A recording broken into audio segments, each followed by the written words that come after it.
Hello friends, welcome to my YouTube channel. Friends, today I am discussing some important questions which are related to upcoming exams just like RRB, NTPC, KVS, CTET and different states PSUs exam. Okay. तो ये questions आपके आने वाले upcoming जो exams हैं जैसे आपका CTET, NTA, net, KVS, NVS, TGT, PGT और आपके जो स्टेट गवर्नमेंट के PCS एग्ज़ाम्स होते हैं उसमें भी काफ़ी क्वेश्चन पूछा जाता है। करंट अफेयर से रिलेटेड क्वेश्चन हैं और ये इंडियन हिस्ट्री से हैं। ठीक है, तो सबसे पहले बात करते हैं भारत माला परियोजना, काफ़ी पॉपुलर परियोजना है, इसके बारे में क्वेश्चन एक पूछा जाता है। ठीक है, तो भारत माला जो परियोजना है वो क्या है? तो भारत माला परियोजना आपको बहुत इंपॉर्टेंट, कई बार एग्ज़ाम में पूछी गई है और आगे आपके से पूछी जा सकती है। तो ये आपकी जो परियोजना है ये डेवलपिंग हाईवेज़ 5,35,000 करोड़ फंड्स इन 5 ईयर्स। ठीक है, तो 5,35,000 करोड़ रुपए 5 वर्ष के लिए हाईवेज़ बनाने के लिए बजट में रखे गए हैं। ठीक है, तो ये भारतमाला परियोजना है। इस परियोजना में 5,35,000 करोड़ रुपए 5 वर्ष के लिए हाईवेज़ को बनाने के लिए उपयोग किए जाएंगे। ठीक है, इसके बाद आपकी नेक्स्ट स्कीम है सौभाग्य स्कीम।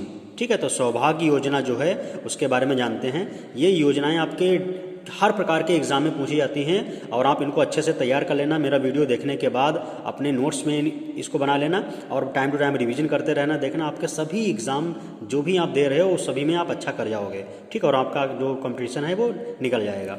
ठीक है, तो सौभाग्य योजना जो है वो house hold electricity connections of house hold के लिए है। ठीक है, ये विलेजेस, रूरल और अर्बन सभी के लिए है। ठीक है, हर घर में बिजली और हर घर में बिजली ग्रामीण और शहर दोनों में एप्लीकेबल है। ठीक है, ये लॉन्च कब की गई थी? 31 दिसंबर 2018, 31 दिसंबर 2018 में लॉन्च की गई थी।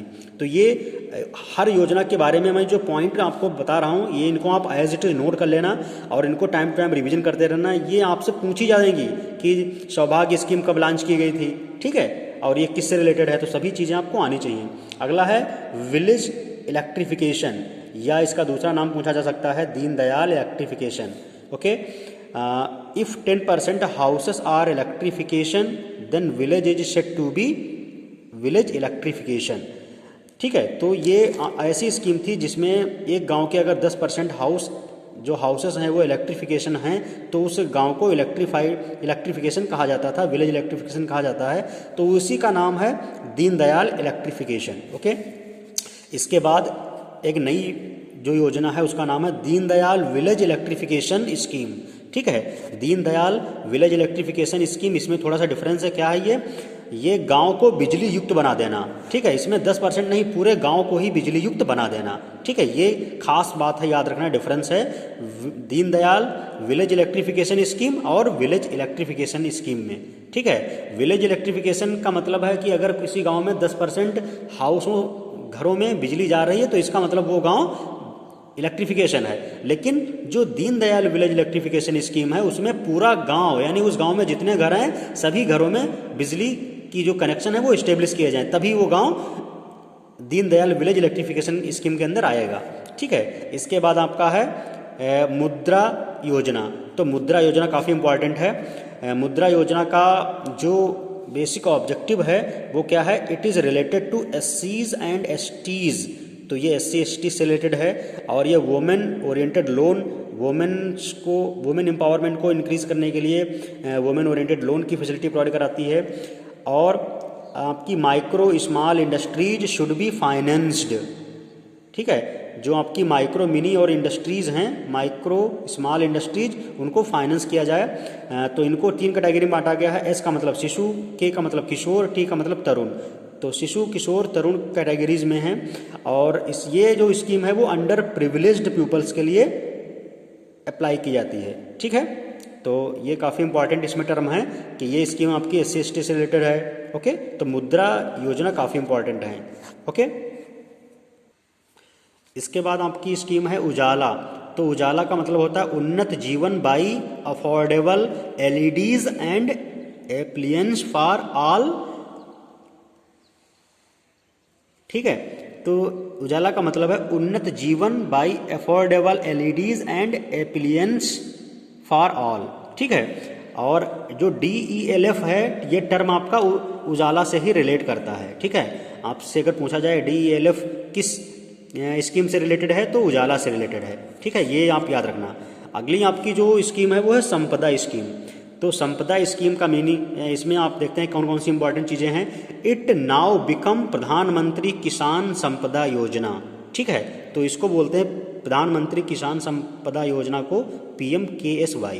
Okay, it is an umbrella scheme means it covers many small schemes related to food processing. ठीक है, तो ये अम्ब्रेला स्कीम है जो बहुत प्रकार की स्कीम्स को कवर करती है और ये फूड प्रोसेसिंग से रिलेटेड है। ये खास बात याद रखना। इसका ऑब्जेक्टिव की बात अगर हम करें तो एग्रीकल्चर मॉडर्नाइजिंग, मॉडर्न प्रोसेसिंग, तो ये इसके अहम ऑब्जेक्टिव हैं। ठीक है, अगला है प्रधानमंत्री भारतीय जन औषधि परियोजना केंद्र। ठीक है, तो प्रधानमंत्री भारतीय जन औषधि परियोजना केंद्र, इसके बारे में देखते हैं क्या है। ये जेनेरिक मेडिसिन, जेनेरिक दवाइयों के लिए स्कीम लाई गई है। और ठीक है, तो इसमें आप याद रखना ये जो जन औषधि योजना, और इससे नाम ही पता चल रहा है कि मेडिसिन से रिलेटेड है। ओके, तो ये ऐसे केंद्र खोले जाएं जहाँ पे जेनेरिक मेडिसिन उपलब्ध कराई जाएं सिटीजन्स के लिए। ठीक है, तो ये काफ़ी इंपॉर्टेंट है।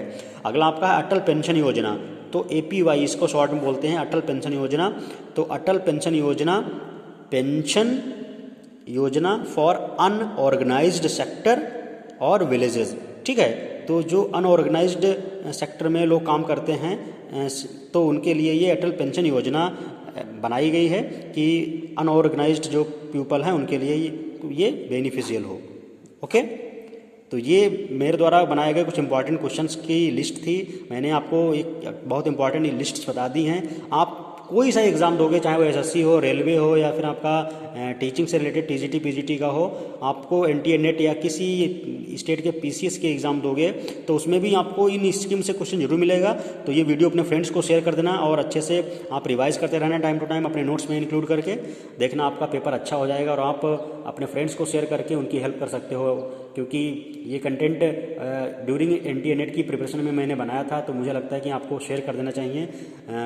इससे काफ़ी क्वेश्चन हमेशा पूछे जाते हैं और इनको आप टाइम टू टाइम रिवाइज करते रहना। देखना आपका जो कंसेप्ट है वो इन स्कीम्स के रिगार्डिंग सही हो जाएगा और आपका पेपर निकल जाएगा। Okay, thank you.